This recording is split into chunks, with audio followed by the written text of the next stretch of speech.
Hi students, Mr. Starkey here. We are starting a new unit on bioethics. Bioethics pertains to the ethics of medical and scientific research. You know, the word bio means life, and we know that the word ethics means right and wrong. And so we're going to be talking about the right and wrong of studying issues that have to do with life, in particular scientific and medical research. So in the next couple of lessons, we're going to be talking about what does the Bible say about stem cell research? What does the Bible say about human cloning? What does the Bible say about euthanasia? And we're also going to talk about suicide. So today's lesson is going to be on what does the Bible say about stem cell research. Now, some of you may already be familiar with stem cell research. For some others, this may be a whole new thing. So let's start off with the basics. Some of this you may have already learned in biology or chemistry. What are cells? Well, the cell, and the word cell comes from a Latin word which means small room. And there's a lot going on in that small room of the cell, isn't there?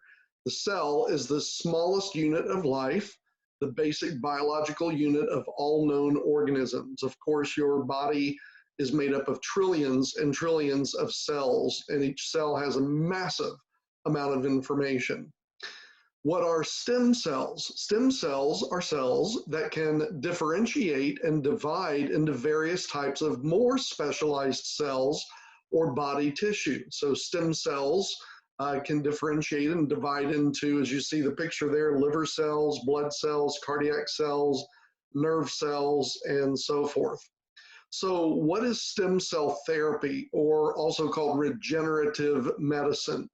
Well, this is a medical procedure where a researcher, a doctor, will extract stem cells from an adult's body or a human embryo's umbilical cord or the mother's placenta or the embryo itself and inject those stem cells that were extracted into another person for the purpose of replacing or even healing cells in that other person that have been damaged or destroyed by cancer or autoimmune disease or heart failure.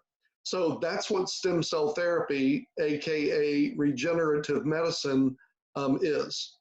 So why is there such an interest in stem cells? Well, obviously looking at this from a medical researcher's perspective, stem cells increase knowledge of how diseases develop, because we can watch stem cells mature into cells and organs and tissues and so forth, and observe and see how they stay healthy or see how diseases can develop. Also, stem cells are super interesting and important because, as we just said, stem cells can be used to replace or repair diseased cells. Again, that's called regenerative medicine. In people who are suffering. I mean, people who have suffered from burns or heart disease and so forth. Heart disease is on there twice, I just noticed. But anyway, you get the idea that these stem cells can be used to replace or repair diseased cells. And then also they help test new medications for safety and quality. Okay, so far, so good. But let's pull over and ask, what does the Bible say about what we've learned so far? Well, a couple things. First of all, to cure disease and alleviate suffering are noble pursuits, good things. And the Bible clearly supports the battle against physical sicknesses. As you probably already know, one of Jesus's main ministries while he was here on earth was to heal people who were sick, heal people who were diseased. Matthew 4:23 says Jesus went throughout all Galilee, teaching in their synagogues and proclaiming the gospel of the kingdom, and here it is, healing every disease and every affliction among the people. Now, we've talked about this before. Jesus worked these miracles of healing for two reasons. Number one was to show compassion on people who were hurting so they could experience God's love in that way. But also his miracles were evidences that Jesus really was God in the flesh. Jesus was doing things miraculously that obviously only God could do. But the point here is to say that, of course, anything that we can do that will help us heal people and provide physical relief to people who are hurting is a great thing. So as we walk into this topic of stem cell research and regenerative therapy and that kind of stuff, we need to step back and make sure we're asking the right questions. Remember, one of the critical thinking skills that we learned was how to ask good questions. So the most important question concerning stem cell research is not, does it work or will it help? The reason that's not the most important question is because there are a lot of things that work that may not be the right thing to do. They may not be morally right. For example, if you need some money, it works to steal money from somebody, and that will help you, but that would not be morally right. So does stem cell research work and does it help? It's a good question, but it's not our first question. It's not the best question yet. Another one, is it legal? How about this one? Is it cost efficient? Those are all important questions. I'm simply saying they're not the most important question. They're on the list, but they can't be the top questions. Here's the most important question that we have to ask when it comes to stem cell research and really anything in life, and that is it right? Is it right? Just because we can do something doesn't necessarily mean we should do it. Back to my analogy of if you need money, you can always steal it, and yes, that works. Well, you can steal money, but does that mean you should steal money? Again, just because we can do something doesn't mean necessarily that we should do something.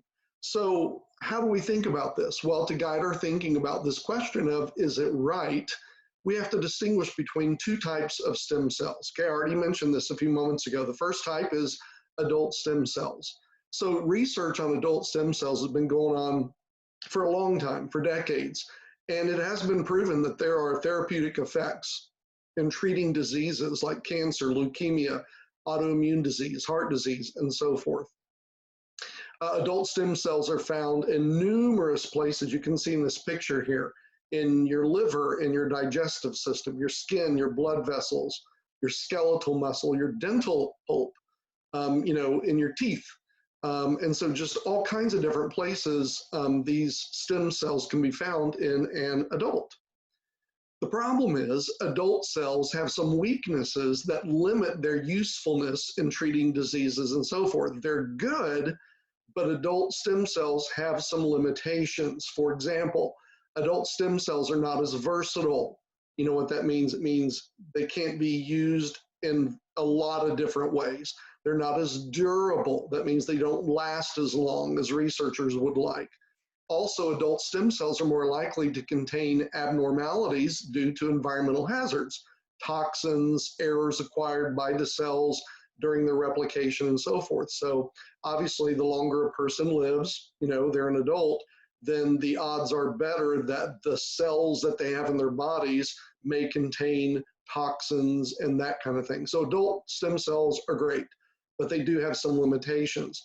So that leads researchers to ask the question, where else could we possibly find stem cells in a human being other than adults? And that leads us to the second type of stem cell, embryonic stem cells.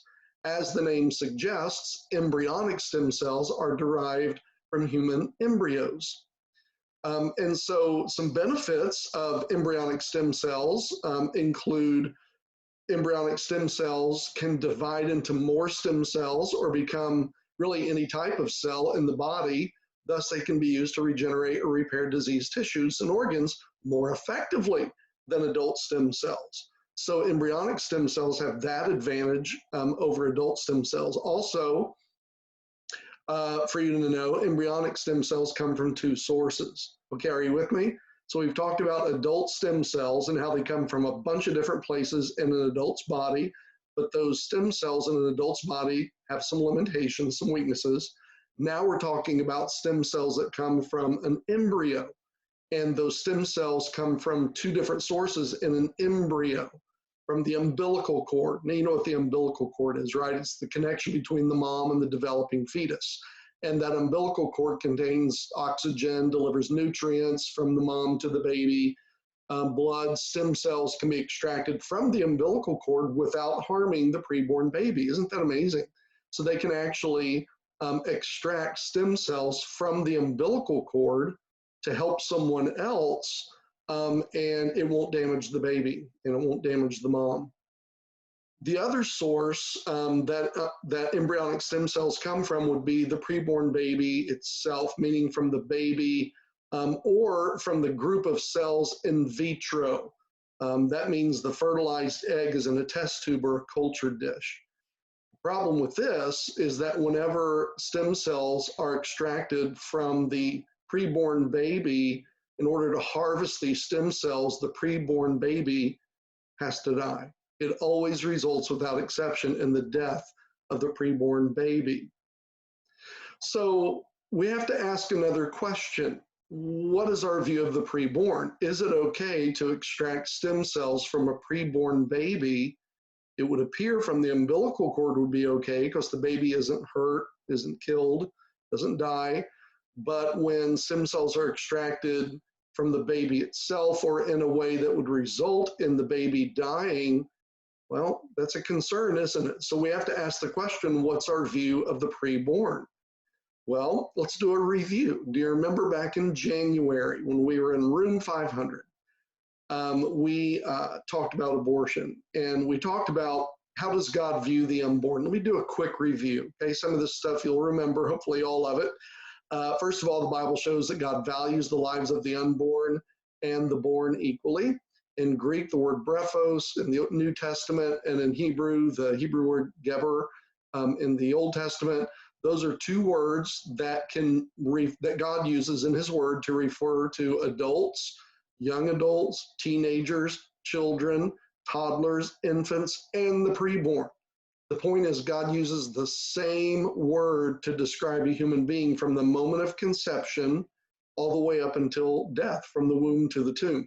So the point is, in the words that God uses to describe a human being, he uses the same word. He doesn't change the word as if a preborn baby has less value than a person who's already been born. So God, we learn from that, values the lives of the born and the unborn equally. We also learn that the Bible refers to conception, the moment that the mother's egg is fertilized by the father's sperm. The Bible refers to conception as the beginning of a human being's history. The Bible also shows that God relates personally to the unborn. Remember this from Psalm 139? You formed my inward parts, you knitted me together in my mother's womb. That word knitted, again, it's the idea of meticulous care, purpose, intention, just like somebody knits a scarf. God knitted you, he knitted me together in our mother's womb. Purpose, value. My frame was not hidden from you when I was being made in secret. In other words, even before your mother knew she was pregnant with you, God knew that you were there and you were not hidden from him. Notice it says intricately woven in the depths of the earth. That word earth is just kind of some language there in the Hebrew that describes the mother's womb. Your eyes saw my unformed substance. Again, when you were literally microscopically small. And back in those days, when David wrote Psalm 139, they obviously didn't have microscopes and ultrasounds and whatever, but God could see you. He could see me, even when we were unformed, meaning in the sense that we were microscopically small. And you can read the rest of that for yourself. So the point is that God related personally to the unborn. And we looked at other scriptures too on that, about Jeremiah and Job and others, where it shows that God has a deep love, a sensitive, compassionate love for the preborn baby in the mother's womb, all the way from the moment of conception. And then lastly, at the bottom of your screen, remember we talked about how the Bible gives the same penalty for killing an unborn baby as killing the pregnant mother. In other words, if a woman is pregnant and someone attacks her and the baby dies, then the person gets the death penalty. And if the person attacks the pregnant mother and the mother dies and the baby dies, the attacker gets the death penalty. So same penalty for killing an unborn, preborn baby as killing the pregnant mother. So again, same value across the board. Quick reminder, science agrees with this, that at the moment of conception, the embryo is 100% human. We know at the moment of conception, at that spark of life, the moment that the egg is fertilized by the sperm, at that moment, all 46 human chromosomes and a fully functioning unique genetic code appear. And so from the moment of conception, that is a human being. And remember, at that moment already, the baby's height and hair color and eye color, and if it's going to be left-handed or right-handed, all of those things are determined at the moment of conception. Real quick, let me just remind you, because we talked about this before, but it really plays into this whole thing about stem cell research. Someone may say, but what about the differences between the born and the unborn? After all, that preborn baby in the mother's womb doesn't look like, you know, a baby that's already out of the mother's womb. And so remember we talked about this SLED, and we said these are 4 arguments that pro-abortionists try to make to say that it's not a human being in the mother's womb. And each one of these letters stands for an argument they make, and we learned how to shoot down these arguments. The S stands for size. In other words, their argument is that the embryo, the preborn baby in the mother's womb, is so much smaller than a newborn or an adult, therefore it has less value. But again, we said that just doesn't make sense. Simple critical thinking skills leads us to the question, do we really want to say that large people are more human than small ones? Size doesn't matter. Men are generally larger than women, but that doesn't mean they deserve more rights. So size doesn't equal value. And then the L stands for level of development. This is the idea that the preborn baby in the mother's womb is less developed than babies that are already born or adults. And therefore, preborn babies have less value. Maybe they're not even human. Again, we agree that embryos and fetuses are less developed than the adults they'll become one day. But again, that's irrelevant. 4-year-old girls are less developed than 14-year-old girls, but that doesn't mean the 14-year-old girl should have more rights than the 4-year-old girl, just because the level of development is more. And then E. Oh, before I go to E, I want to remind you, from a philosophical perspective, we talked about how some people say that you don't actually become human until you are self-aware. So the question is, when does self-awareness occur? Again, that just doesn't work, because that means newborn babies, babies who are just out of the mother's womb, wouldn't qualify as human beings or have any value, because they certainly don't have self-awareness. There's a lot of teenagers who don't have self-awareness. There's a lot of adults and Bible teachers who don't have self-awareness. So whether it's a newborn or a 6-week-old infant or a full-grown adult, a lot of people lack self-awareness. So you don't base a person's degree of humanness on their self-awareness. I mean, if you're talking about self-awareness, the reality is when you're asleep, you're not self-aware. A person who is comatose is not self-aware. Many times a person who struggles with Alzheimer's is not self-aware. Are you going to say that they're not human because of their lack of self-awareness? So again, that argument doesn't work. The E in SLED stands for environment. This is the idea, yeah, but the preborn baby is in the mother's womb, whereas babies that are born are outside the mother's womb. So the environments are different, and therefore one has less value than the other. Again, that makes no sense to say that just because you change location, all of a sudden you've lost your value as a human being than you had before. The birth canal, as you see in the picture on the lower left, it's about 8 inches. And so are we saying that a journey of only 8 inches suddenly changes the essential nature of the unborn baby into a human baby? Of course not. So environment is not a good reason to conclude that the preborn baby has less value as a human than a baby that's been born. And then D, degree of dependency. This is the idea of that the preborn baby in the mother's womb has a greater degree of dependency on the mother, therefore it is less human than the baby that has been born. So again, if you're going to determine the degree of a person's humanness and their value as a human being based on how dependent they are, then what do you do with someone who depends on any kind of a medication? So if someone depends on medication, are you saying they're less human than someone who doesn't depend on medication? Of course not.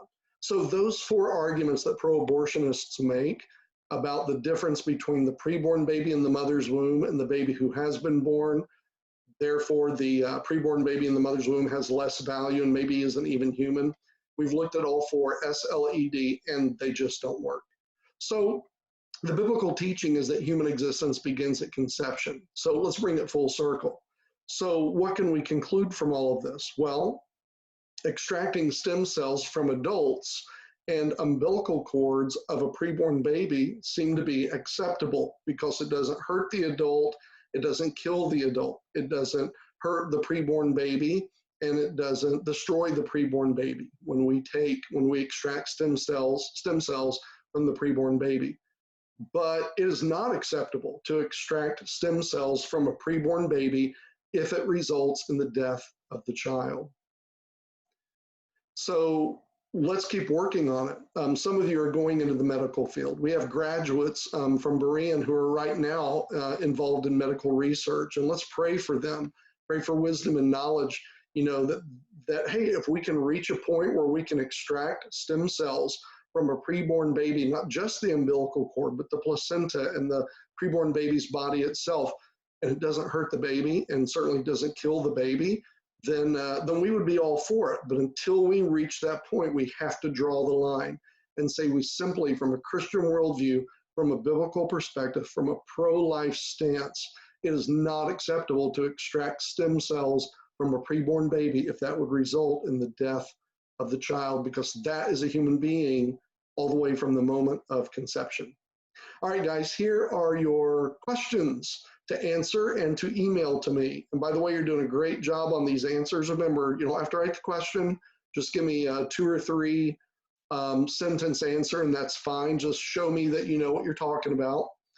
What is the most important ethical question we must answer regarding stem cell research? That's number 1. Number 2, list and briefly explain the 2 types of stem cells. Number 3, name 3 diseases adult stem cells have a proven therapeutic effect on. Number 4, where are 4 places in an adult human body that we can find adult stem cells? Number 5, what is our primary ethical concern from a biblical position regarding embryonic stem cell research? All of those answers are contained in the lecture that I just gave, and you can go back and look at the slides. Hey, listen, before I let you go, let me tell you again, super proud of you. We've got a good full 3 weeks under our belts now of doing this online learning. And just a quick reminder, a lot of you are staying right on top of your work. Some of you are lagging behind a little bit.